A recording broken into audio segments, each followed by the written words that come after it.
días, buenas tardes. Muchísimas gracias a todos los que están conectando desde diferentes lugares. Les pido que aprovechen para presentarse, que nos comenten desde dónde se conectan. Bienvenidos a este primer Talk Talks del año. Hoy vamos a hablar de un tema que es incómodo, complejo y urgente, que es el crimen organizado transnacional y su impacto real en las empresas que operan en LATAM. Durante mucho tiempo el crimen organizado fue visto como un problema de seguridad pública, pero hoy sabemos que no es así. Es un riesgo empresarial directo que impacta a cadenas de suministro, a terceros, a transacciones, a datos, a personas, a reputación, a continuidad operativa. No es un riesgo lejano, es un riesgo que se infiltra, y para abordar estos temas tenemos un panel de lujo que nos va a acompañar desde diferentes puntos. Así que, Giovanna, bienvenida desde Perú. Muchísimas gracias por sumarte. Hemos tenido más de 280 inscriptos a este primer Talk Talks de TOT. Así que ha generado muchísimo interés. Como les digo, si quieren participar en el chat y presentarse, voy a aprovechar para presentar a nuestros panelistas. Eh, Rafael Méndez Gómez, socio de CMGA Abogados, con amplia experiencia en investigaciones complejas, entornos regulatorios internacionales, se conecta desde San Pablo. Bienvenido, Rafa. Muchísimas gracias, un placer. Muchas gracias a ti siempre, muchas gracias por sumarte. También tenemos a Juan Carlos Medrano, presidente de JTG Global Compliance, referente en programas de cumplimiento en la región y sanciones internacionales. Juan, bienvenido, muchísimas gracias por sumarte desde Puerto Rico. Muchísimas gracias, Mela, por la invitación. Por favor, siempre es un placer, Juan, que estés. Y Manuel Espinosa de los Monteros de la Parra, experto en gobierno corporativo, gestión de riesgos en contexto de alta exposición, se conecta desde Alemania, así que bienvenido, Manuel, también. Muchas gracias, encantado de compartir con ustedes. Gracias. No, por favor, muchas gracias por sumarte. Bueno, como hemos empezado el año, por una razón muy concreta, ¿no? El crimen organizado transnacional dejó de ser un fenómeno periférico para convertirse en un factor estructural de riesgo empresarial en toda América Latina, ¿sí? Y la relación que esto supone con empresas instaladas en Europa también. Hoy las organizaciones criminales no solamente trafican bienes ilícitos, operan como verdaderas estructuras corporativas, diversifican actividades, gestionan flujos financieros complejos, infiltran la cadena de suministro, utilizan empresas fachadas, capturan datos, manipulan terceros, explotan brechas internas y entienden de logística, de comercio exterior, de tecnología y muchas veces de debilidades corporativas mejor que las propias organizaciones. Mientras tanto, las empresas siguen analizando el crimen organizado como un riesgo reputacional o como un riesgo penal, y no como un riesgo estratégico que puede afectar su modelo de negocio, su gobernanza y la continuidad operativa, ¿sí? En este contexto de alta presión regulatoria, cooperación internacional, sanciones internacionales, listas restrictivas y monitoreo financiero avanzado, la exposición ya no es teórica, sino que es operativa, ¿sí? Y este espacio es un espacio que no es académico, es empresarial, es práctico y necesario para abordar hoy lo que están afrontando las áreas de compliance, las áreas de riesgos y también las áreas en cualquier aspecto que hoy influyen en las organizaciones. Aquí se conecta Ricardo de Guatemala, Sofía desde México. Bueno, muchísimas gracias por sumarse. Vamos a empezar con una serie de preguntas. Les pido que el que quiera hacer preguntas, por favor, la comparta en el chat. Vamos a la primera pregunta, y fundamentalmente, como mencionábamos, va a ser una jornada donde queremos aprender de nuestros ponentes invitados, que nos compartan herramientas, que nos compartan experiencias también de lo que han vivido en el sector empresarial, tanto financiero como no financiero, los últimos meses. Así que lanzo la pregunta y a partir de allí les pido que empiece el que quiera. ¿Qué brechas estructurales facilitan hoy la infiltración de redes criminales en empresas de Latinoamérica? ¿Sí? ¿Cuáles son las mayores brechas que hoy están advirtiendo en estos puntos? ¿Quién quiere empezar? A ver. Todos vamos a hablar, así que el que quiera. Juan, Rafa, Manu.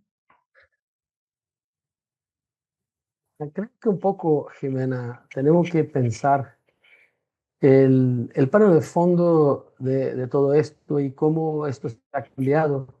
Por ejemplo, hace 2 o 3 semanas, el Departamento de Tesoro de Estados Unidos impuso una multa de 1,7 millones de dólares a un elegante campamento deportivo, ¿no? Juvenil en Florida por haber recibido, inscribir a hijos de altos, de gente que estaba involucrado en cárteles de droga mexicanos, ¿no? Y esto, cuando nosotros lo miramos y pensamos que esto no necesariamente tiene que ver con proveer apoyo financiero o apoyo técnico ni nada, son los hijos de gente que está involucrada y que está en listados de restricción y todo lo demás, ¿no?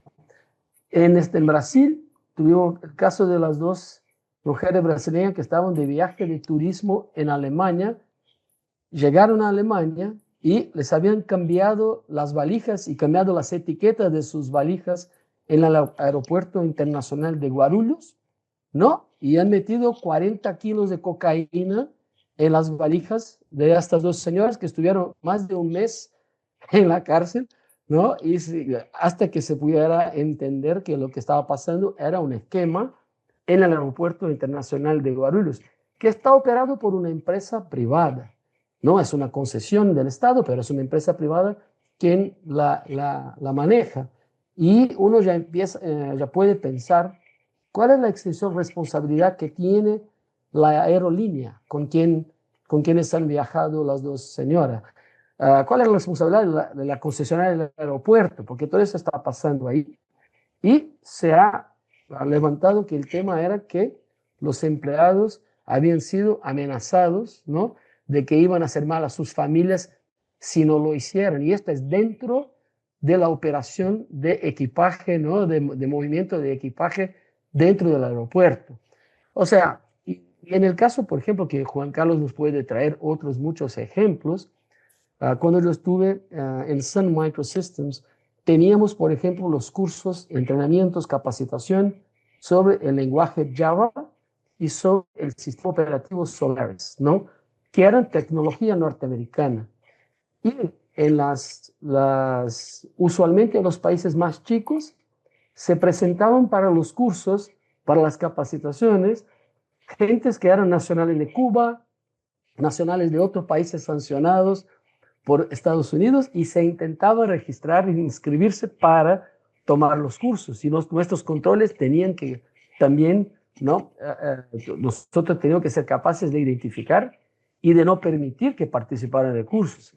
Y esto ¿no? Viene cada vez más complejo por la complejidad de las mismas organizaciones transnacionales que ya están en el nivel 3 de integración de lavado de dinero, en que ya han integrado los resultados financieros de sus crímenes, ya hacen parte de la economía formal, ya hacen parte de negocios en una cantidad de frentes diferentes. En Brasil, el PCC, incluso esta semana, la Policía Civil de Brasil ha presentado y compartió con el público la estructura organizacional, el organigrama y las diferentes áreas. Y una de las áreas las han comparado a un área de compliance en la organización criminal, que es la que se asegura de que las políticas, ¿no?, de la organización se cumplen en todas las diferentes partes y por todos sus miembros, ¿no? Entonces, este es el nivel de complejidad que estamos viendo hoy, y en este ambiente que las empresas tienen que entender cómo manejar el tema, ¿no? Entonces, no sé si Manuel y Juan Carlos les gustaría complementar un poco con la forma como están viendo que el paradigma se puede haber cambiado. Es Sí, yo interesante. creo, Sí, perdón, Juan, te escucho. sí, yo creo que también, y la pregunta, y efectivamente, Rafael, lo que planteas me lleva a mí a pensar también y atarlo a esas brechas, ¿no? Yo creo que definitivamente hay brechas en las instituciones, en la forma de hacer el negocio, ¿no? Que justamente empiezan a ser como que ese blanco para que el crimen organizado permee las instituciones. Por ejemplo, es importante que las instituciones traten de cerrar esa brecha de gobernanza que hay, ¿no? Ya las juntas directivas no pueden ser juntas directivas de negocios, de reuniones de amigos. Las juntas directivas tienen que estar conscientes del riesgo del negocio donde están metidos. El tema de contar con un programa de cumplimiento, ya el tema de contar con un programa de cumplimiento no quedó nada más para las empresas financieras. Todas las corporaciones tienen que tener un programa de cumplimiento. Hoy por hoy la figura de ese oficial de cumplimiento siento que es fundamental. Y no solo tener el oficial de cumplimiento, sino capacitarlo, blindar ese oficial de cumplimiento y darle autonomía, ¿no? Y efectivamente crear esa cultura de cumplimiento dentro de las organizaciones. El tema, por ejemplo, de la brecha de la identificación de ese beneficiario final, de esa persona con quien estamos haciendo negocios. Si miramos todo y lo que pasa desde el punto de vista, por ejemplo, de sanciones, siempre encontramos por allí un shell company, una empresa sin presencia física, encontramos un testaferro metido, ¿no? Entonces, importante identificar claramente con quién estamos haciendo negocio. El conocer el cliente, el perfilarlo correctamente, el segmentar las actividades que estamos viendo que son de mayor peligro, de mayor riesgo. Por ejemplo, todo el tema de, si vamos a controles de exportaciones, por ejemplo, todo el tema de tecnología sensible. Cuando nos ubicamos, por ejemplo, en el tema del fentanilo, tenemos que estar conscientes y si, por ejemplo, estamos tratando con una institución financiera, ya la institución financiera debe dar un paso más allá de el mero lavado de dinero. Tenemos que estar pendientes y por eso es que por ejemplo, en el caso mío, yo le digo a las instituciones, hay que segmentar desde el punto de vista de control de exportaciones, desde el punto de vista esos clientes que están metidos en la comercialización de sustancias químicas, ¿no? Por el tema del fentanilo. Entonces, hay que ir cerrando todas esas brechas. La tecnología es importante incorporarla para la inteligencia artificial, para monitorear correctamente a los clientes, a las tantas. Bueno, Jimena, si me permites, o si quieres agregar algo tú antes. No, por supuesto, te escuchamos. Yo creo y no me gustaría regionalizar mi intervención al tema en México, pero creo que es un buen ejemplo como punto de partida. Yo creo que más que las brechas estructurales en las organizaciones, es un tema de la sociedad en general, ¿no? Las empresas y el sector público tiene más o menos dos posibilidades ahora que se ha ido recrudeciendo en los últimos años. Una es ser víctima o la otra es, de alguna forma, participar o relacionarse con el crimen organizado.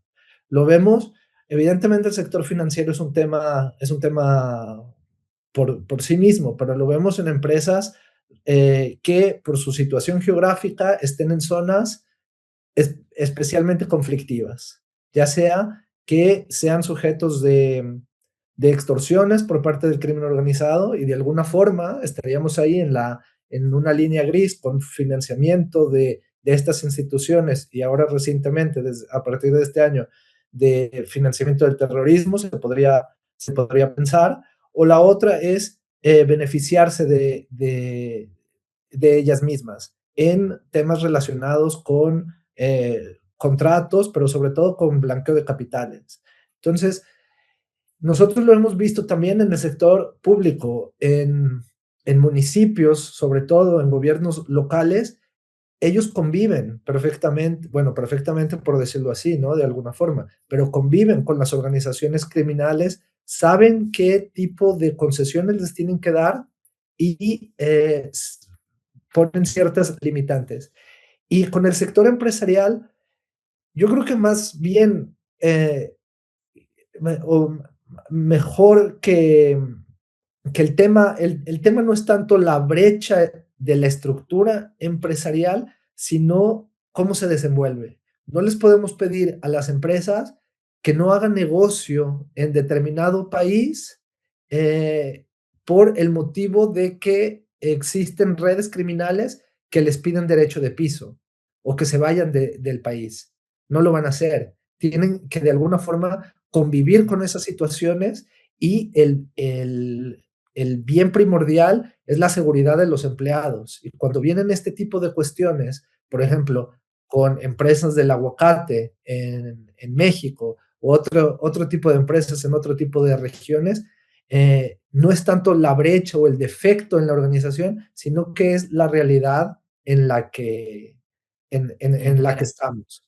El financiamiento o el vínculo financiero que existe también es una cuestión que seguramente profundizaremos posteriormente, pero como están las circunstancias hoy por hoy, yo pongo como ejemplo, yo seguramente he financiado organizaciones criminales, por supuesto, ir a un restaurante para los que viven en Ciudad de México, en Polanco, el 50% de ellos se conoce sus orígenes o se presume sus orígenes. Entonces, realmente es el elefante que está ahí dentro del salón y no necesariamente son defectos en las organizaciones, sino que es la realidad que enfrentamos ahora.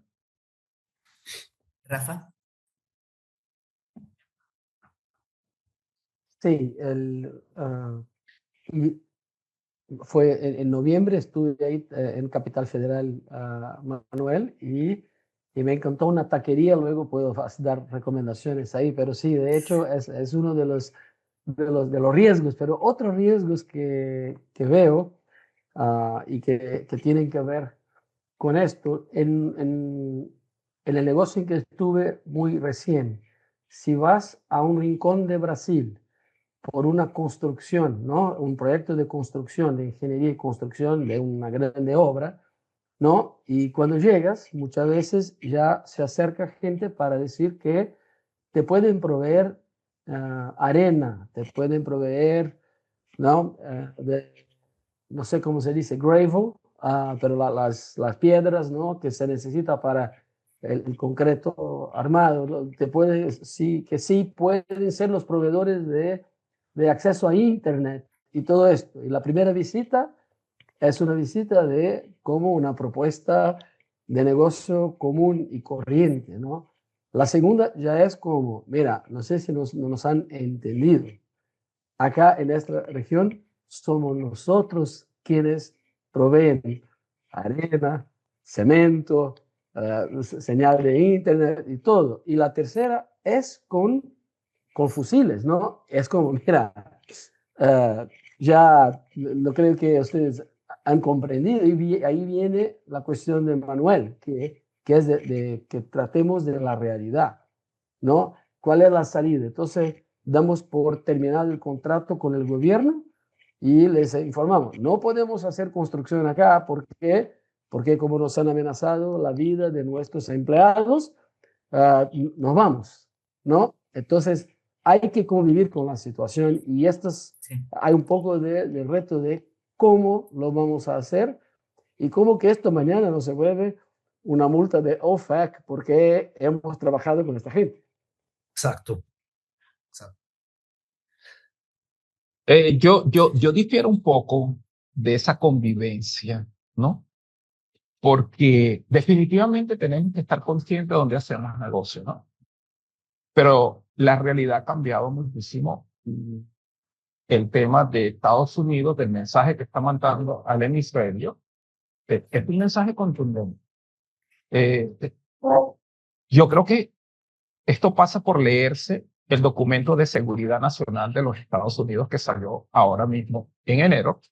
Documento muy fácil de leer de 34 páginas. No está claro el mensaje. Estados Unidos le dice a los amigos del hemisferio, estamos con ustedes para ayudar a combatir el crimen, pero si ustedes no lo hacen, nosotros vamos a entrar a hacerlo, ¿no? Vimos Venezuela, México no está tan distante con lo que acaba de pasar con el Mention, ¿ok? Porque yo sí siento que ahí hubo participación americana. Entonces, Total. todo va a depender cómo es que tú haces el negocio, porque si fuese que tú haces negocio y estás consciente de la realidad, tienes un impacto en el área donde estás haciendo negocios. Y está bien, por ejemplo, hay gente que pone en América Latina dentro de su presupuesto como un gasto la vacuna que va a pagar. Solo ponen como un gasto. Pero cuando eso trasciende fronteras, y cuando hay temas de narcotráfico, Estados Unidos está detrás de eso, ahí vienen los problemas. Hace 6 meses se juzgó en Estados Unidos a la primera persona como terrorista por colaborar con los carteles.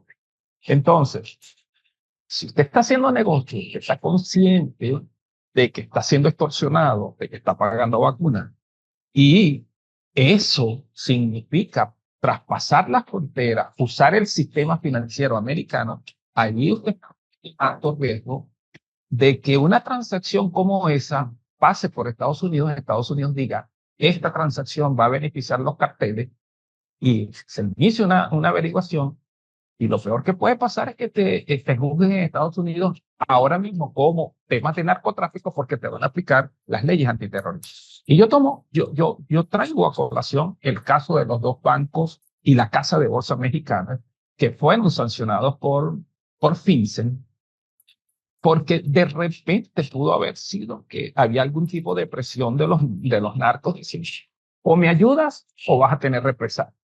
¿Qué pasó? Acabaron con el negocio porque las transacciones pasaron por Estados Unidos. Estados Unidos dijo, estas transacciones de los precursores químicos se usaron para fabricar el fentanil y es un tema de seguridad. Entonces, yo creo que hay que tomarlo con pinzas, ¿no? Estar consciente, pero hasta dónde eso que tú estás consciente que, por ejemplo, en México no te estás suponiendo un riesgo con el tema de la seguridad nacional. No, concuerdo contigo, Juan Carlos. Creo que una cosa es el, el, el riesgo legal como existe y además podemos hablar, y seguramente en los siguientes minutos lo haremos, sobre el decreto de febrero del año pasado donde se designa como FTOs a los cárteles y todas estas cuestiones, y realmente decir es, siendo legalistas, que es un cambio dramático. Desde mi perspectiva y desde mi experiencia, no lo es realmente. Porque, bueno, ya ahondaremos en este tema y la relación o la mención de estos grupos de narcotraficantes como grupos terroristas y si realmente hay una diferencia al respecto. Pero sobre lo que mencionas, yo creo que la realidad jurídica es la que dices. Evidentemente existe un riesgo. También si hablamos de FCPA, por supuesto que existe un riesgo, pero después si vemos el número de empresas que en 40 años han sido sancionadas por FCPA y el número de empresas que existen, vemos que es un tema muy relevante estadísticamente. Y en este contexto, yo concuerdo contigo perfectamente en que para los bancos, para las instituciones financieras, se recrudeció los controles y la supervisión, por supuesto. Ahora en México es mucho más difícil abrir una Yo pienso que aquí cuenta para tenemos una persona un reto jurídica muy importante que lo que era y hace es 6 directamente meses. vinculado con que si partimos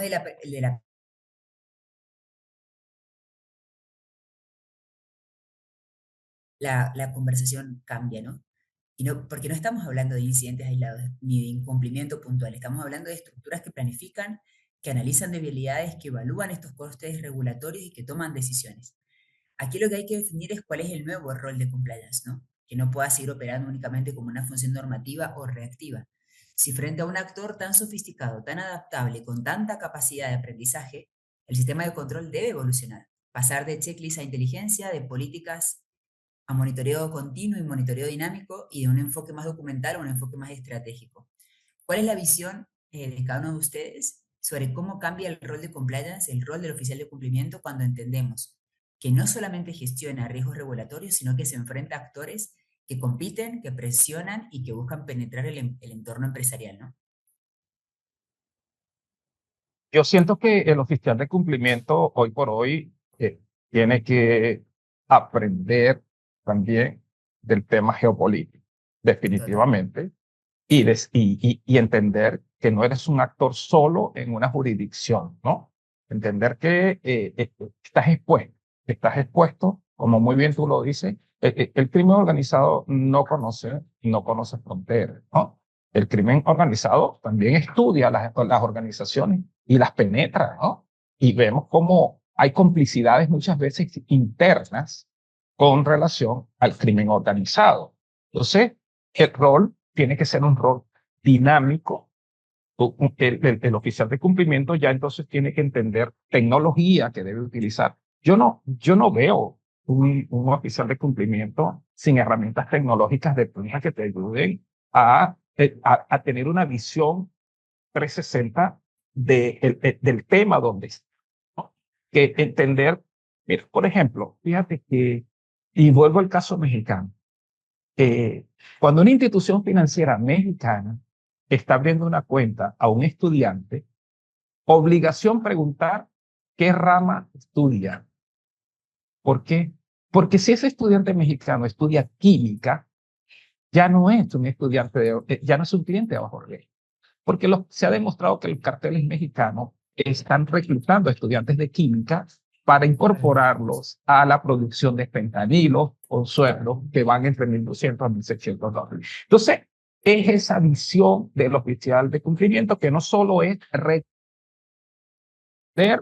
a unas regulaciones, a una supervisión, no. Por ejemplo, clarísimo, Estados Unidos está diciendo las 3 prioridades para Estados Unidos, ¿cuáles son con relación a Latinoamérica? Terrorismo, narcotráfico y trata humana.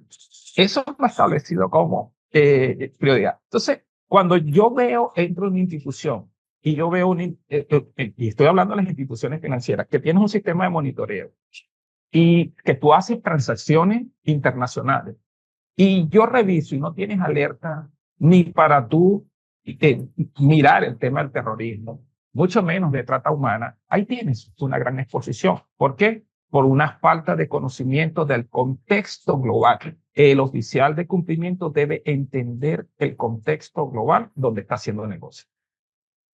Juan Yo Carlos, creo que mucho más que el oficial de cumplimiento.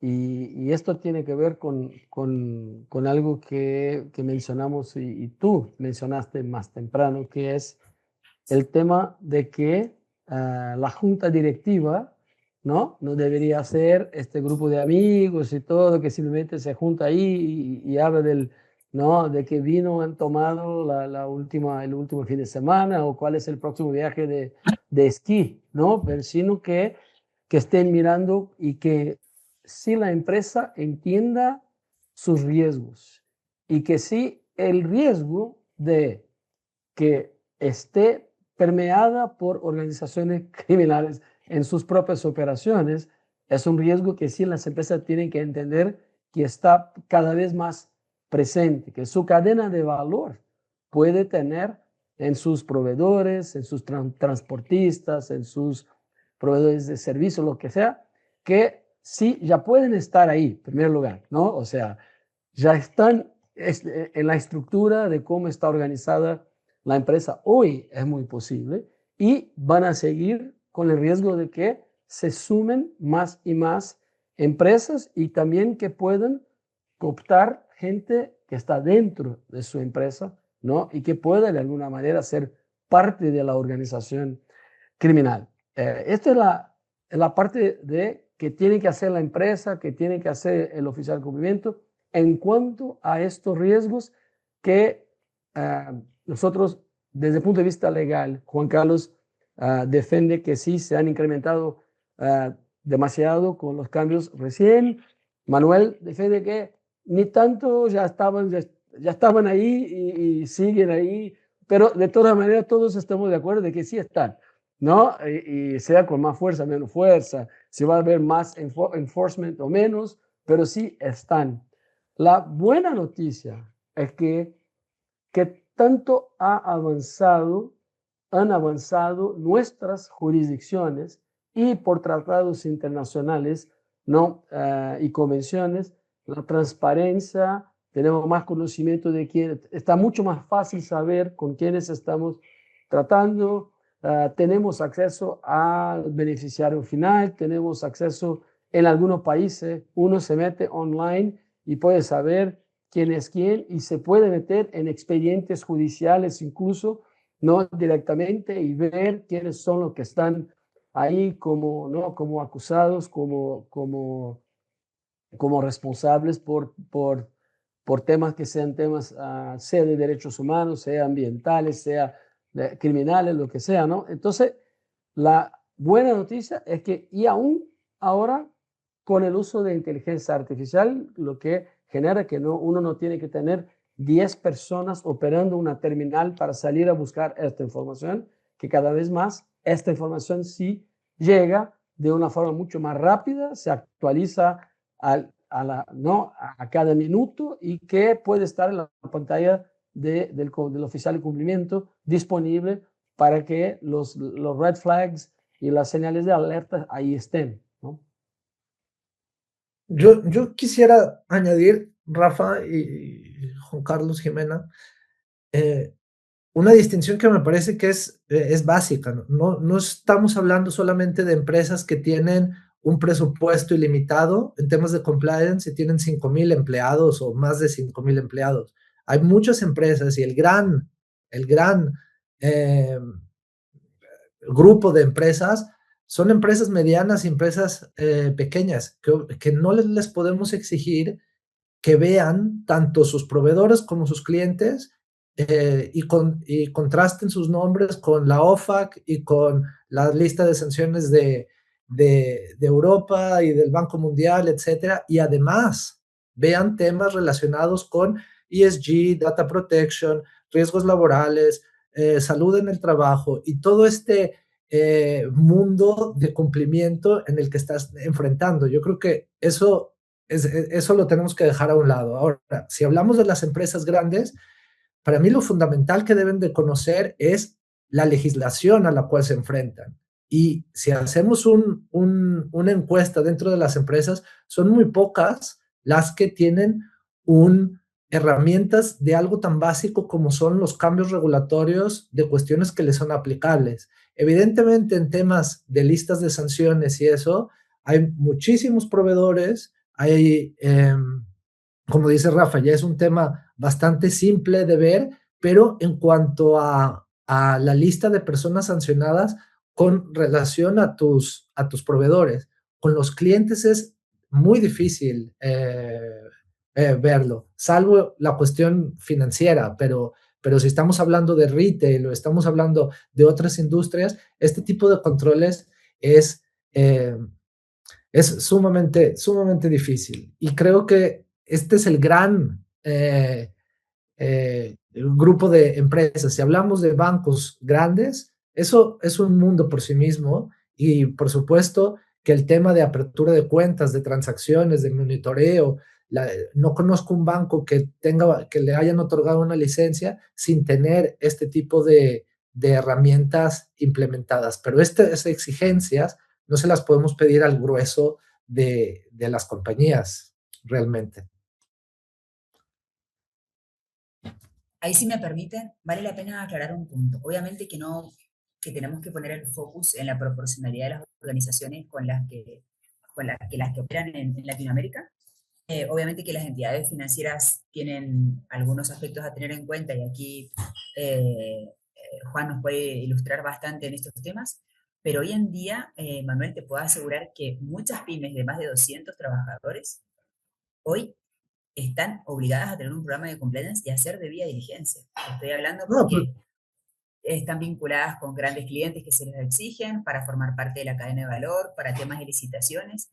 Hoy una lista de scoring es absolutamente accesible, demuestra la debida diligencia en las medidas de control que yo estoy implementando para conocer, y es tanto el riesgo hoy que se instala que lo tienen bastante internalizado. Tal vez es más, como dices tú, cuesta más a la hora de hacerlo con los clientes y hay que sensibilizar a los proveedores. A mí todavía me sorprende que muchas empresas me dicen es que hay una resistencia tremenda.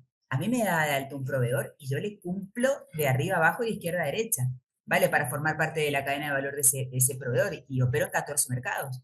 Y la formalidad, ¿por qué hoy Es decir, ¿por qué hoy hay tanta resistencia de un proveedor de cumplir con las exigencias de grandes empresas en temas de controles, cuando en realidad me lo va a exigir la empresa A y me lo va a exigir la empresa B y me lo va a exigir la empresa C? Es decir, hoy en día todos se los van a exigir.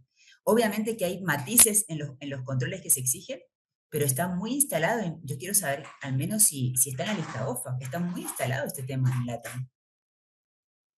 No, no es que difiera contigo, Jimena, en este aspecto, pero yo creo que un tema es la implementación y la efectividad del programa y otro es tenerlo. Evidentemente la legislación en México y en cualquier otro país no hace, a menos dejando fuera la española, no hace distinción en el tamaño de la empresa o alguna cuestión, o como es en Europa, que a partir de 50 empleados es una obligación tener el whistleblowing channel y eso, pero salvo estas pequeñas diferencias, no hacen distinciones en el nivel de facturación o en el número de empleados, estas cuestiones. Es un requisito para todos. Pero ahora, como todos lo sabemos, nosotros también cuando participamos con empresas y nos piden políticas de seguridad de la información, de protección de datos, por supuesto que las tenemos. Y alguna empresa que quiera ser proveedor de estas empresas y se enfrenta a estos softwares como SAP o Ariba o esto y le piden, sube por favor tu declaración de principios y sube por favor tu código de ética, sube por favor tu política de protección de datos, está bien, pero eso no quiere decir que haya una persona específica para asegurarse de la implementación correcta del paper en los procesos de las empresas.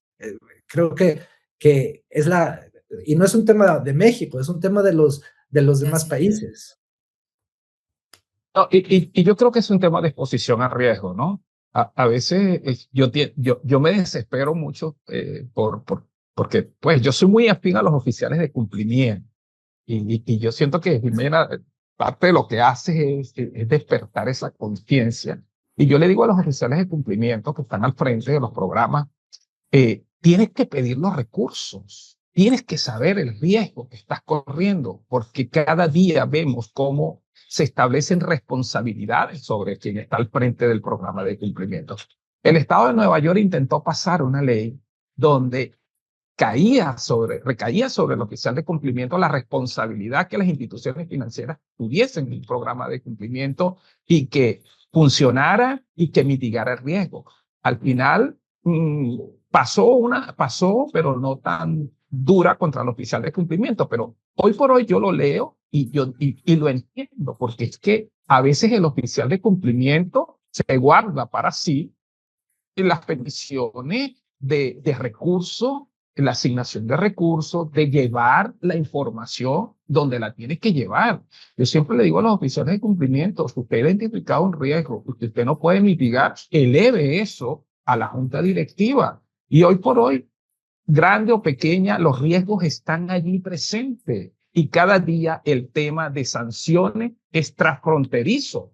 El tema de las sanciones europeas, el tema de sanciones de OFA, no es un tema de Europa ni de Estados Unidos, es un tema porque Estados Unidos, que es uno de los sistemas de sanciones más agresivos, tiene sanciones primarias y secundarias. Las sanciones secundarias no me importa dónde estés, no me importa el tamaño que tenga, pero si estás haciendo actividad que es sancionable en Estados Unidos, si estás transando con sancionados, puedes correr el riesgo de ser sancionado. Rafael lo trajo, una escuela. ¿Cuándo una escuela en Estados Unidos se imaginaba que iba a ser sancionada porque matriculó a los hijos de unos narcotraficantes que estaban en la lista OFAC?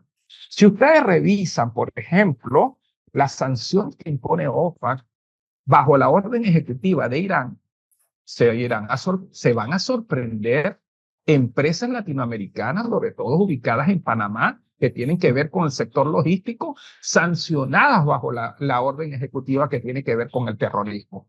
Entonces, no es el tamaño, no es a qué me dedico, es que independientemente donde esté, ya el tema de hacer negocio es un riesgo. Es un riesgo. No importa dónde te encuentres y tienes que estar consciente. Mira, algo muy sencillo. Yo tenía un amigo que él empezó a vender artículos a través de una plataforma que inventó en Internet. Bueno, cuando yo me senté con él, yo le dije, ¿tú estás consciente que todo lo que tú ofrezcas por allí, tú eres responsable? Si eso tiene un tema de licencia y tú no te pasas por allí, bueno, en México encontraron, en la selva mexicana encontraron unas prensas para fabricar las pastillas. Alguien las vendió a través de Internet, a través de un webpage, las compraron y ese alguien que las vendió no estaba consciente que ese era un artículo que necesitaba licencia. Las encontraron en una operación que hicieron en la selva mexicana, llegaron hasta quien la vendió y sancionaron al que vendió eso a través del Internet. Entonces, insisto, hoy por hoy tenemos que estar conscientes del riesgo que tenemos cuando estamos haciendo negocio y que todo negocio es riesgoso.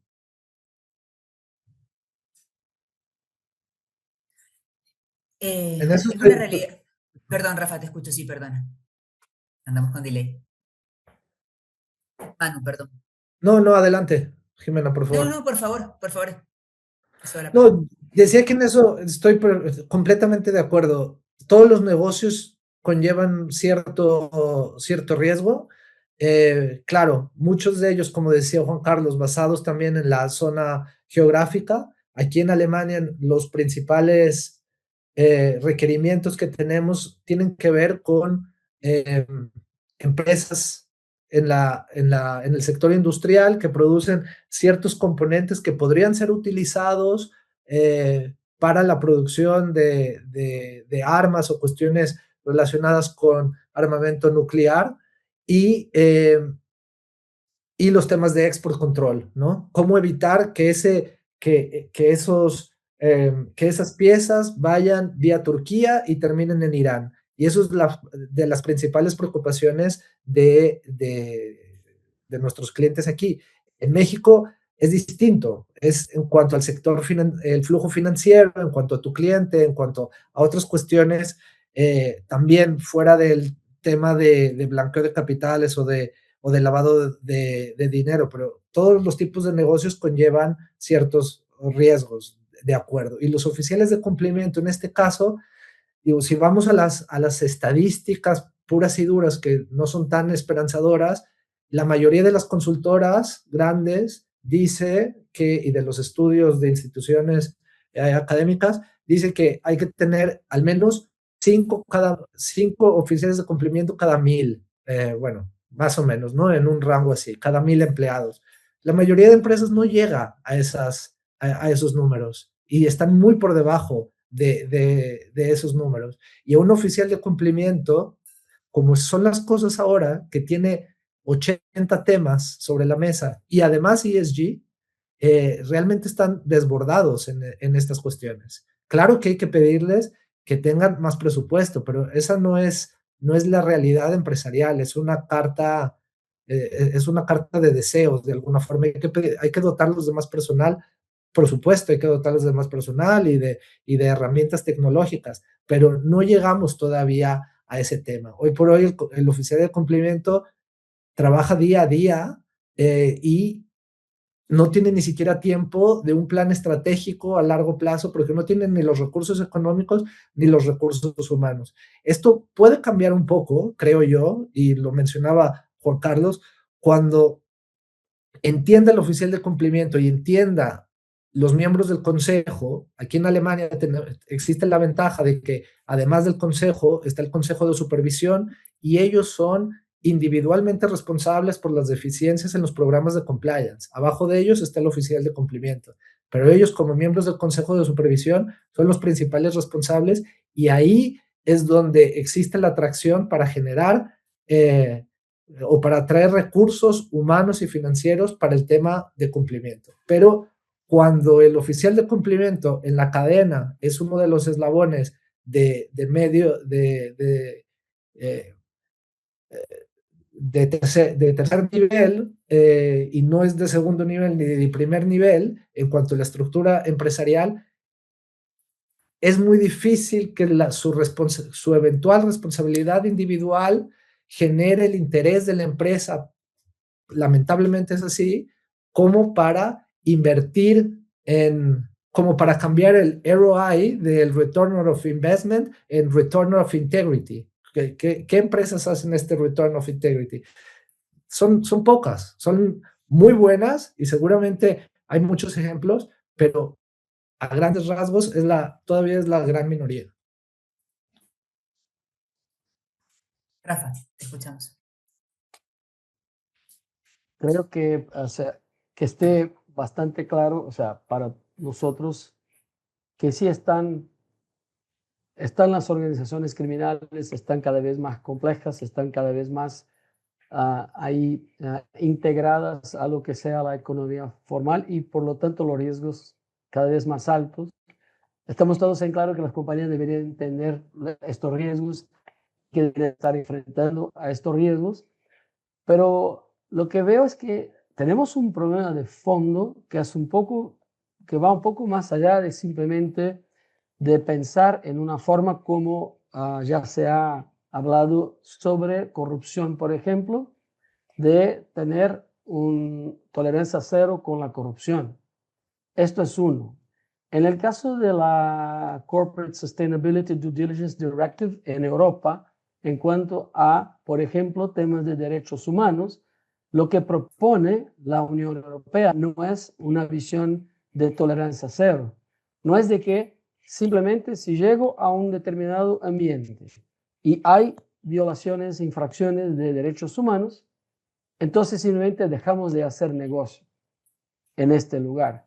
Porque esto significa simplemente volver las espaldas a toda esta situación y decir que mueran todos, ¿no? Y que estén cada vez más pobres, cada vez más miserables, y porque nosotros no nos vamos a meter ahí porque hay riesgo, ¿no? Y creo que la solución, la forma como Estados Unidos aplica la ley, lo que crea es una situación de poner las empresas en muchos casos en una situación que no tiene solución, que la solución es morir, es cerrar las puertas, es dejar de existir, es ir a la quiebra, ¿no? Y entonces hoy tenemos un problema de la forma como se están presentando. En lavado de dinero, muchas veces lo que se hace en la reglamentación es que hay que reportar a las autoridades la operación sospecha.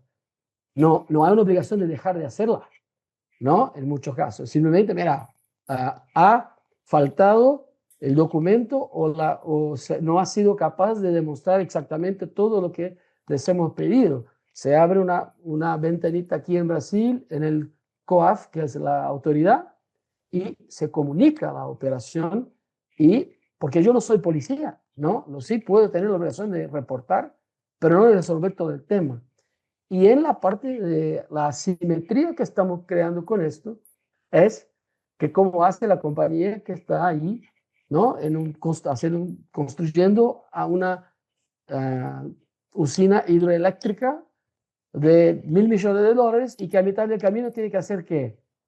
Dejar de trabajar ahí, dejar que le peguen a balazos a sus empleados. O sea, tenemos una falta de conexión con la realidad en muchos de estos casos.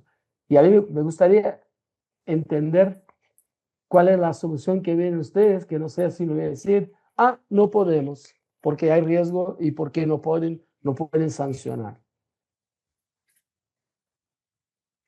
Yo creo que eso pasa por tratar de lograr un balance entre lo regulatorio y el negocio. ¿Bien? Definitivamente, como siempre lo hemos abordado, hacer negocios es riesgoso.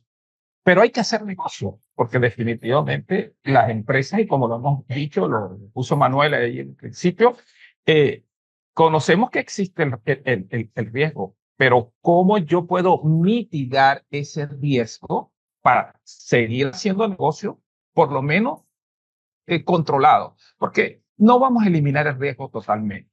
Y fíjense, desde el punto de vista de sanciones internacionales hay algo bien importante y que los participantes deben conocer. Por ejemplo, hablo desde el punto de vista de Estados Unidos. En Estados Unidos, a partir del 2020 hubo la modificación más importante del Bank Secrecy Act. Entonces se estableció, por ejemplo, que cualquier agencia federal te puede pedir explicación, te puede mandar un requerimiento de información, no importa dónde te encuentres, ¿no? ¿Qué es lo más importante? Lo más importante es que tú demuestres que efectivamente tú identificaste el riesgo, lo mitigaste, que además hiciste debida diligencia, estableciste un programa y que tú puedas demostrar que eso tú cumpliste, que se dio una situación perfectamente. Dime cuáles fueron los mitigantes, cómo fue que tú te metiste en ese negocio consciente de que era un negocio riesgoso y que tú pudiste establecer los mecanismos de control. Diferente es que tú sepas que es un negocio riesgoso, que entonces no tengas un programa de cumplimiento, tengas un oficial de cumplimiento solo por cumplir, por decir que lo tienes, no lo capacitaste, no hiciste evaluaciones de riesgo. Ese es el gran problema con los temas de no solo de hacer negocios, sino garantizar la continuidad. Por ejemplo, vemos el caso hoy de México. Las empresas que hacen negocio en México, yo siento que ya esta semana o el mismo día se debieron haber sentado en un comité de emergencia de evaluar los riesgos. ¿Por qué? Porque el tema logístico, por ejemplo, en México, cambia totalmente con esta situación. Lo vimos cuáles fueron las reacciones de los carteles, quemando estaciones de servicio, atacando aeropuertos, atacando centros comerciales. Tú no vas a poder influir mucho en eso, pero sí, tú te sentaste, evaluaste esos riesgos, entonces dijiste, oye, ya el tema logístico, por ejemplo, no puede ir por aquí, tenemos que ir por otro lado. Miren, el tema, por ejemplo, de la droga. El tema de la droga, ya en el mundo la droga no va vía terrestre, la droga va vía marítima en su mayoría, ¿no? Si usted es una empresa que está en temas logísticos, en temas marítimos, y usted no está consciente de esa situación, usted va a seguir haciendo negocios, pero usted tiene una gran exposición con relación a eso. Entonces, yo creo que es identificar ese riesgo, poder entonces crear los mecanismos, Rafael, porque concuerdo contigo. Si nos vamos a quedar solo en el riesgo, nos quedamos en la casa más bien, cerramos todo y no vamos a hacer negocio. Es identificarlo, mitigarlo, poner los controles, las debidas diligencias y construir tu programa y que eso por lo menos te pueda blindar para o adelantarte o a tiempo identificar y tener correctivos. En tema de corrupción, Juan Carlos, por ejemplo, está que cuando está en riesgo la vida de la persona, por ejemplo, al cruzar una frontera, que el profesional del ejército que está ahí le dice, mira, son $500 para que puedas cruzar la frontera. Y, mira, no, porque mi compañía, mis políticas no me permiten y todo. Entonces, ¿qué? Entonces damos 5 pasos en esta dirección y arma el rifle y dice, mira, ok, entonces vamos por otra salida, ¿no? Que es, no vas a cruzar y no vas a vivir. No, bien, tengo los $500, bien. Igual pasa si está o sea, está un sitio de construcción y que deciden que hay cobro de derecho de paso. O sea, quieren pasar ahí con sus empleados, ok, no tienen que pagar. No es mi análisis de riesgo, no es mi programa que lo va a resolver, no hay mitigación, está dado, no es más riesgo, es la materialización del riesgo, tenemos que pagar para pasar a nuestro sitio de trabajo. Si no, simplemente el astillero va a estar abandonado y el contrato lo tenemos que abandonar con el gobierno. Si fuera desde el punto de vista de cómo están proponiendo que una empresa actúe en el tema de derechos humanos bajo la directiva europea, es que están haciendo para intentar cambiar esta situación, pero van a tener que convivir con esta situación mientras no esté cambiada, ¿no? Y acá sería, no, entonces busco las autoridades y les informo, mira, me están cobrando derecho de paso y necesitamos, como jurisdiccionales, necesitamos protección del Estado, ¿no? O que sea, pero en este momento no es un tema de medida de mitigación, porque no voy a mitigar el riesgo, no voy a evitar que el riesgo, ¿no? se pueda materializar, ya está materializado. ¿Cómo vamos a manejar en esta situación? Esta es la que nos va a agarrar al oficial de cumplimiento. ¿A quién le va a quedar que proponer que dejemos y abandonemos el astillero ahí? ¿O va a proponer, va a renunciar, porque es la única salida que le queda? De acuerdo. Un tema un poco general y después relacionado con el crimen organizado, sobre lo que decías Rafa y Juan Carlos, creo que en materia de cumplimiento hay que pedir todo lo que están capacitados a dar a las empresas. Pero eso tiene sus límites. Ahora trabajamos justamente esta semana, para una cadena de hoteles europea. Claro, hay que pedirles que capaciten a sus empleados en temas de trata de personas, en temas de corrupción de menores, que hagan este tipo de controles de acuerdo a la legislación de pedir la identificación del menor y darse cuenta de que, o solo permitir que se queden en la misma habitación si van acompañados de sus padres, y esas cuestiones que también tienen ciertos riesgos, evidentemente, pero de ahí a pedirle a esas personas o a esas instituciones que se aseguren que la pareja que acompaña al huésped no sea parte de una red de trata de personas y todo eso, bueno, es muy difícil pedirlo. Y después, en relación con el crimen organizado, que también la trata de personas es un gran tema del crimen organizado, no solo en narcotráfico, sino tráfico de personas, trata de personas, etcétera. Creo que está muy estandarizado los tipos de controles que son obligatorios. Pagos en efectivo hasta cierta cantidad, quizás bancarizar los medios de pago, cada vez usar menos estas tarjetas que no tienen nomenclatura, que en México son muy común de utilizarlas porque no tienen límite de fondeo, conocer con quién haces negocio de alguna forma, sobre todo cuando estamos hablando en cuanto a nuestros proveedores, todo ese tipo de cuestiones. Pero si hablamos de ciertas industrias y de ciertas empresas, no les podemos poner un nivel de exigencia que sea inalcanzable para ellos. Si la legislación no lo hace, no lo podemos pedir tampoco nosotros. Y eso no solamente en blanqueo de capitales o en lavado, en temas de protección de datos o en otro tipo de temas, hay que pedirles y hay que exigirles todo lo que están capacitados para otorgar, de acuerdo a sus circunstancias, a su situación geográfica, a su tamaño, a su número de empleados, a su actividad y su riesgo. En cuanto a lo que decía Rafa, y cierro con este ejemplo de la cadena de valor, muchos de nuestros clientes aquí en Europa obviamente están obligados a esta directiva de buenas diligencias. Ahora, ¿cuántos de ellos van realmente a Centroamérica para ver que se cumplan en los campos de cafetaleros, que se cumplan con el derecho, con las prácticas de derechos humanos y que los empleados solo trabajan 40 horas a la semana y que no andan niños trabajando ahí? Ninguna lo hace. Va y les pide la declaratoria y les firman un documento y quizás van una vez al año o fueron al principio y ya está.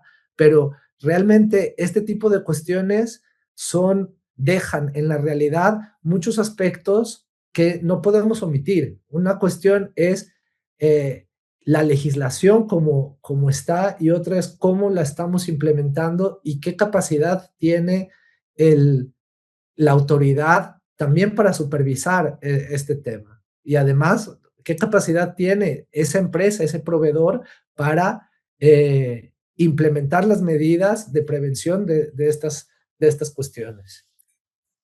A ver, es una realidad en este punto que en temas de vía de diligencias y gestión de riesgo de terceros no hay blancos ni negros, ¿no? Y obviamente que no podemos tratar a todas las organizaciones de la misma manera. Son muy pocas, coincido contigo, Manuel, las empresas que hacen de vías de diligencias in situ. Pero si yo tengo un contrato de $500,000 y tengo antecedentes del proveedor y el apetito de riesgo es alto y la evaluación previa es alta, pues la verdad que voy a tener que implementar otros controles, ¿no?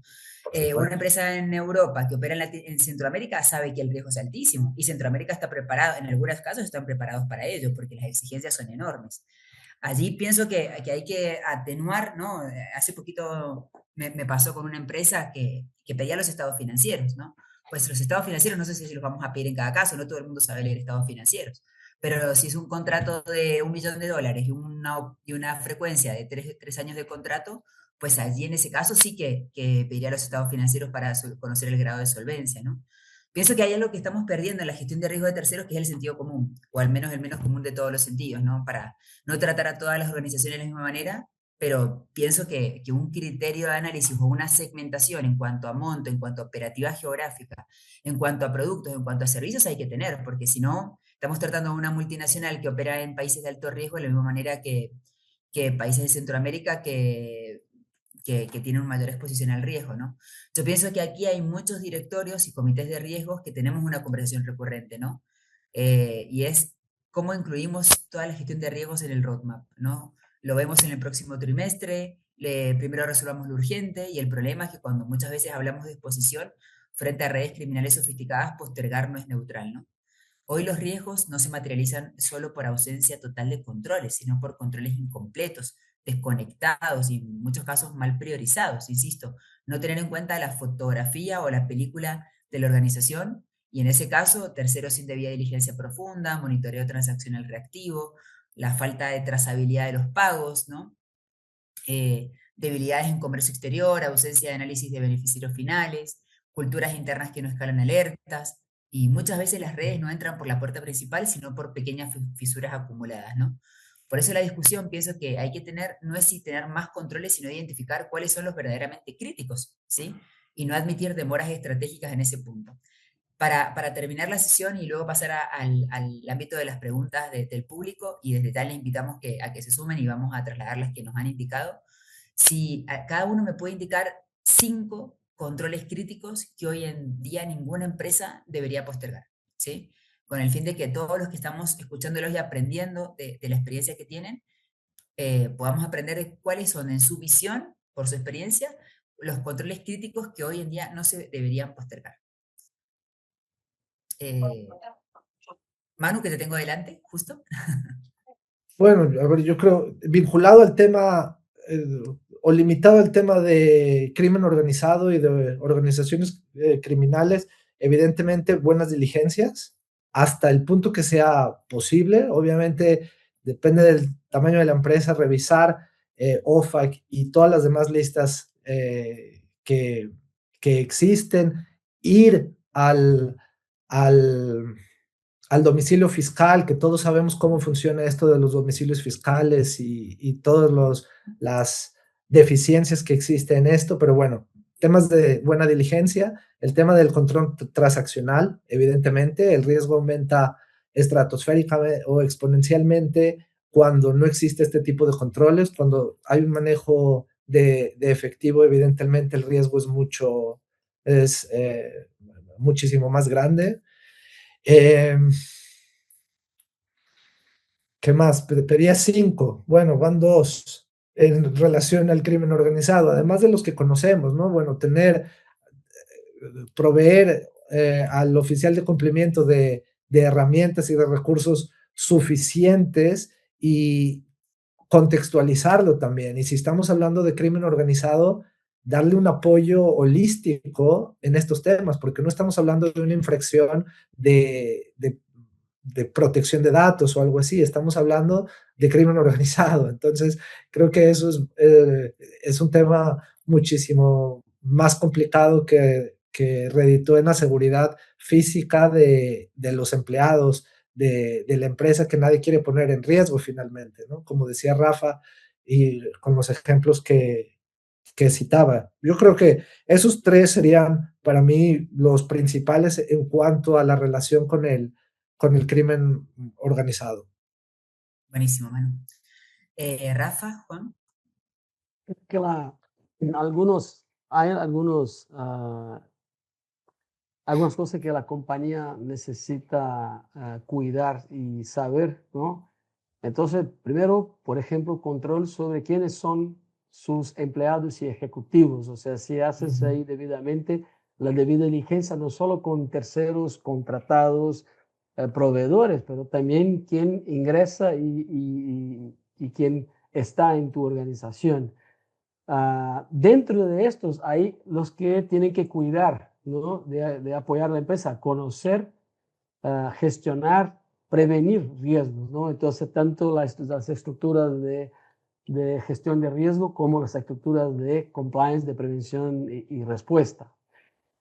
¿Con quiénes hacen negocio? O sea, entonces toda la parte de knowing your client, your vendor, your providers, your partners, todo que la compañía debería controlar, conocer, ¿no? Y a quiénes estamos pagando y por qué, ¿no? Entonces ahí todo el tema de due diligence sobre los pagos que hace la compañía, porque puedes tener todo esto muy bien armado de quiénes son nuestros proveedores, esto, pero a la hora de que salen pagos y hay flujos financieros, ¿a dónde van estos flujos y por qué? ¿Cuál es la base para todo esto? Ahí debería haber mucho control. Y otro que mencionó Manuel más temprano, ¿qué reglas tenemos que cumplir? ¿No? Si queda claro para la empresa, si tienen están armados con un proceso que les permita conocer todo con lo que tienen que cumplir, ¿no? Para que desde ahí puedan implementar las formas de cumplir. Yo más que controles, yo algunas recomendaciones, ¿no? Primero, estamos ubicados en Latinoamérica. Yo creo que el área de cumplimiento, la oficial de cumplimiento, obligatoriamente tiene que leerse el reporte de evaluación mutua del GAFI. Eso por un lado. Segundo, la evaluación que ha hecho su país con relación a todo el tema de la delincuencia organizada, el lavado de dinero.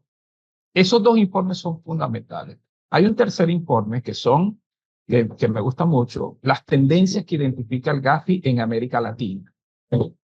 Cuarto, ese documento que les dije de seguridad nacional de los Estados Unidos.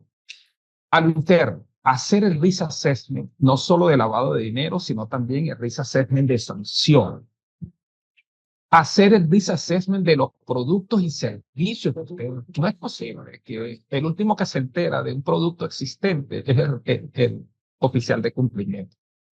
El gobierno corporativo debe existir, por muy pequeña que sea la institución. Debe haber los comités. El comité de cumplimiento se tiene que reunir, se debe configurar una agenda, se debe tener una... Se debe definitivamente luchar para construir la cultura de cumplimiento. Hay que envolver a la junta directiva que sea ese actor principal. Y por último, señores, las capacitaciones. Pero no cualquier capacitación. Yo soy un fiel creyente de las capacitaciones y esas capacitaciones tienen que ser diferenciadas. Yo veo en instituciones donde la misma capacitación que le dan a negocios se la dan a cumplimiento y se la dan a la junta directiva. No, señor. Hay que hacer capacitaciones bien definidas. Y ahí el oficial de cumplimiento juega un rol fundamental. Debe hacer su plan de capacitación. No importa si le están diciendo que tiene los recursos, que no los tiene. Usted hace su plan de capacitación y lo presenta a la Junta. Y entonces, como les dije, esa evaluación de riesgo, de antilavado, de sanciones, y a incorporar la tecnología en su proceso de toma de decisiones.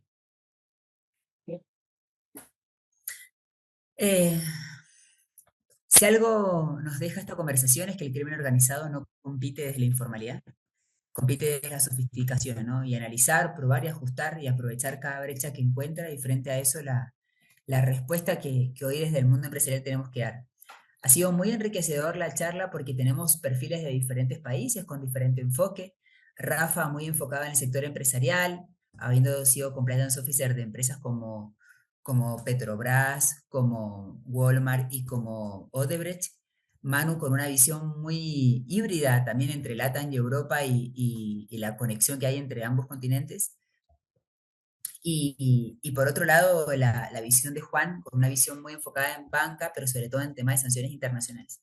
Hemos tenido un público muy, muy participativo. Desde ya los invito a que también, si quieren hacer alguna pregunta, la hagan. Giovanna, saludos desde Lima, muchísimas gracias. Sofía desde Ciudad de México, Ricardo Arriagas de Guatemala. Ricardo comenta, yo apoyo a Rafael Gómez, pues en los países latinoamericanos, especialmente Honduras, Guatemala y México, las extorsiones incluyen sangre, es difícil decirlo, no vivirlo. Giovanna nos comenta, el tema es bastante serio y debe elevarse al más alto nivel, directorio, miembros del board, total. Hoy la debida diligencia debe ser más estricta para todos, directores, alta gerencia, colaboradores, proveedores y clientes. Ricardo Arriaga comenta, eso es un tema que empresas europeas y brasileñas están pidiendo controlar al consumidor final. ¿Cómo hacerlo? ¿Cómo comprometer a un comprador a esa obligación? Bueno, un poco lo que instalábamos de lo difícil que es las debidas diligencias en temas de clientes, ¿no? ¿Alguien quiere mencionar algo en relación a esta pregunta?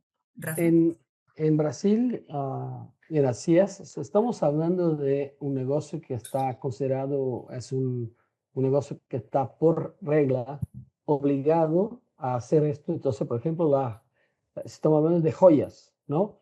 Una joyería sí tiene que hacer control de a quién están vendiendo y cómo es y de dónde viene la plata y todo, y tienen obligaciones específicas. Lo que levantó Manuel es, ¿y qué pasa con un supermercado, no? ¿Qué pasa con alguien, con un detallista que ahí es otro tema? Y en este caso ahí no están obligados, ¿no? Bienes raíz están obligados, coches están obligados, o sea, cosa que sí tienen más artes y todo, ahí hay más riesgo y más oportunidad para, ¿no? para esto, pero que no están controlando necesariamente que se controle el consumidor final para todas las empresas y en todos los supuestos. Yo quisiera aportar allí, todo va a Sí, claro. depender en qué rubro usted se encuentra. No podemos perder de vista el tema, por ejemplo, de los bienes de uso dual, ¿no? Bienes que se utilizan en el campo militar y en el campo civil. Si usted es una empresa, usted está en la cadena de estar comercializando un bien de uso dual, definitivamente es responsable desde el que produce, el que lo transporta y el que lo va a usar. Entonces, hay que tener presente en qué ramo estoy, cuál es el tipo de producto y servicio. Hay algo que a mí me gusta mucho, ¿no? Que es parte de la debida diligencia. La certificación de usuario y uso final de la mercancía. Eso yo les recomiendo, por ejemplo, a todo el que esté en logística, a todo el que esté en exportación, que lo implemente. Al igual que si usted, por ejemplo, es una institución que emite cartas de crédito, usted es una institución de seguro que tiene contratos de seguro y reaseguro, la cláusula de sanciones tiene que estar obligatoriamente allí. No se trata si debo cumplir o no, se trata es de conocer realmente en qué negocio estoy, a qué riesgo estoy a qué riesgo estoy expuesto. Y el tema de control de exportaciones, por ejemplo, alguien que produce algún bien o servicio en Latinoamérica y ese bien y servicio tiene un componente mayor o igual al 25%, es americano, ese bien se va a considerar americano y por lo tanto usted tiene que responder a toda la legislación de control de exportaciones de Estados Unidos. Bueno, para mí el tema lo enfoca la legislación en cada uno de los países de una forma bastante similar. Existen los sujetos obligados, que son, como decía Rafa, joyeros, distribuidores automotrices. En algunos países, como en Australia, ahora se está discutiendo si los abogados también, contadores, etcétera, pero los sujetos obligados más o menos se sabe y hay una armonización en cuanto a quiénes son en los distintos países. Para ellos, obviamente, sí existe la obligación de conocer quién es tu cliente, quién es tu arrendador, quién es el que te compra esto, o en el caso de los notarios públicos también. Y después hay otras reglas, como decía Juan Carlos, en cuanto al uso de efectivo, en cuanto al uso dual y el control de la exportación, es un tema por sí mismo es un tema bastante importante por sí mismo. Entonces, existen estos dos limitantes con las que hay que cumplir. ¿Qué hacemos con el espectro fuera de ello? Es muy difícil poderles exigir o exigirles a las empresas que hagan y que implementen mecanismos para conocer a sus clientes en este aspecto. Proveedores es un tema un poco más abordado ya y creo que está más claro, pero en cuanto a los clientes, no es tan fácil hacerlo. ¿Quién renta el yate en la marina en Puerto Vallarta o en Cancún o en otro puerto? No lo sé, no lo sé, ¿no? ¿Quién es el huésped de la suite presidencial de determinado hotel? Bueno, dejó una identificación. ¿Quién se está quedando realmente ahí? No lo sé. ¿Hasta qué punto estoy obligado a ver quién está haciendo uso de eso o si su identificación es falsificada o no? No lo sé, ¿no? Entonces, creo que están estos dos temas. Uno, por el producto, el tipo de servicio que se vende y otro por el sujeto obligado con los que hay que cumplir, evidentemente. Las cuestiones que están todavía abiertas es el espectro fuera de este mundo. Aquí Carlos comenta, muchas gracias Carlos por tu comentario. Quiero felicitar a todos los expositores. Trabajo en el ámbito público y me es de mucha utilidad ver cuáles son las dificultades y características de su trabajo de campo. Mi pregunta es, ¿cuáles consideran que son las áreas prioritarias de cooperación pública-privada que podrían mejorar la actividad de compliance? Eso pasa, yo siento, por ese trabajo de identificar cuáles son los riesgos a los cuales estoy expuesto como país, ¿no? Y a partir de allí, en esa identificación, hay que meter al sector público y privado. Ahora mismo yo estoy trabajando con un país que está levantando la matriz de riesgo de financiamiento de la proliferación de armas de destrucción masiva. Cuando yo le pregunto a los bancos, a los oficiales de cumplimiento, ¿ustedes fueron invitados a esa discusión? No. Entonces, esa es una visión muy corta.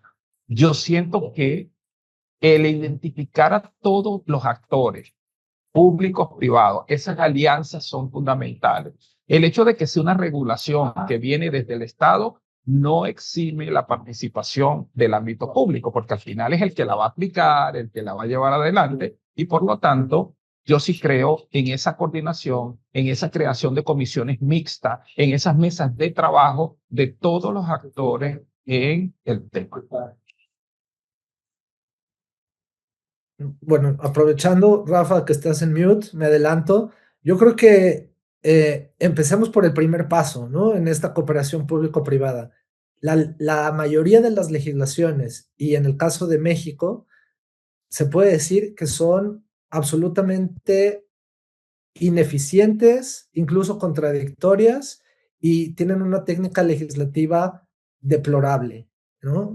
Por eso no hay temas de responsabilidad penal de personas jurídicas, que en algunos países ha sido el motor o uno de los aceleradores de los programas de cumplimiento, y en Latinoamérica, salvo excepción de Chile quizás, tenemos marcos legales sumamente deficientes. En México, a excepción de Quintana Roo, todos los demás, incluso el federal, es incluso contradictorio. No va a haber casos de responsabilidad penal de empresas en los próximos años, con toda seguridad. Van a llegar a algún acuerdo reparatorio, un tema así, pero cualquier juicio de amparo tumbaría este tema. Y por ejemplo, si hablamos de eh, crimen organizado, en el catálogo de delitos del Código Penal Federal mexicano, ni siquiera está el tema de financiamiento del terrorismo, ¿no? Entonces, es un tema bastante deficiente, el tema regulatorio. Y luego, otro que es fundamental es la capacitación de jueces y ministerios públicos. No conocen el tema de responsabilidad penal de personas jurídicas. Entonces, ¿cómo vamos a tener casos? Y cómo no se trata de meterle el miedo a la empresa, se trata, como todo el mundo habla, el stick y el carrot, ¿no? Pero no hay un marco legal adecuado. No tenemos circulares de la fiscalía que, como en caso de Estados Unidos, ¿no? Del DOJ, o en caso de España de la Fiscalía General, que le den cierta luz a las empresas con qué tienen que cumplir. Porque claro, tienen que tener un programa de compliance, un comité de ética y un canal de denuncias. Ahora, ¿cómo tiene que funcionar? ¿Qué características tienen que tener?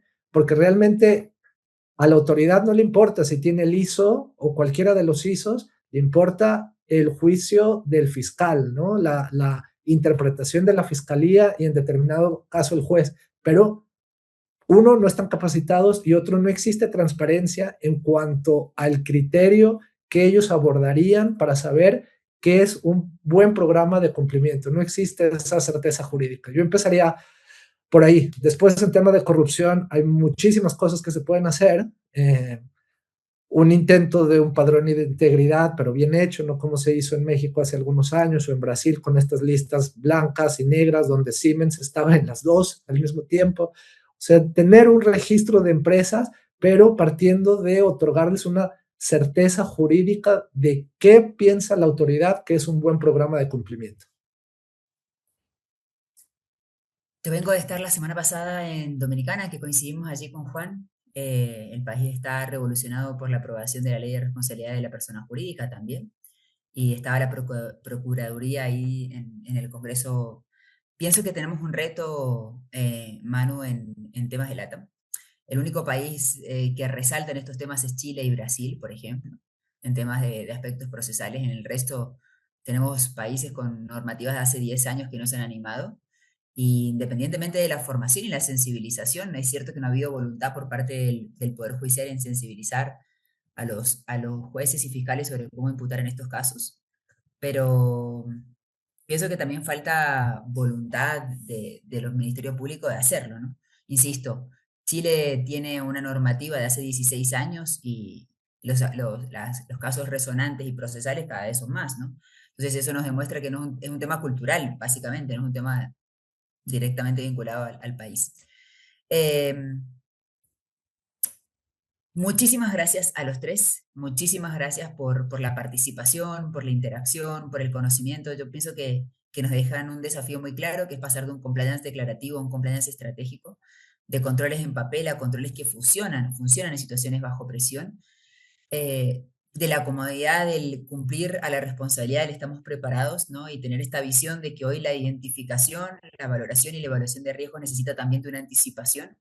Les agradezco enormemente a todos por elevar el nivel de esta conversación y a todos por sumarse a este espacio. Agradezco muchísimamente a todas las personas que se inscribieron, que participaron, por dedicarnos a este espacio, por las preguntas, por la interacción. Sigamos construyendo empresas que no solo operan en la región, sino que están realmente preparadas para los aspectos económicos, sociales y políticos que realmente estamos afrontando en Latinoamérica. Muchísimas gracias a los tres, muchísimas gracias a todos por participar y por sumarse. La sesión a los que no han podido asistir les será enviada en un mail post-Talks. Así que muchísimas gracias a todos. Les compartimos un video y los invitamos al próximo Talk, será en el mes de abril, en el cual analizaremos las estrategias de trading en el sector banca, bastante vinculado, Juan, con lo que has mencionado, y cómo podemos innovar en esos aspectos que cada vez preocupan más a las organizaciones. Así que muchísimas gracias a todos y todas por sumarse. Muchísimas gracias. Hasta luego. Gracias, hasta luego.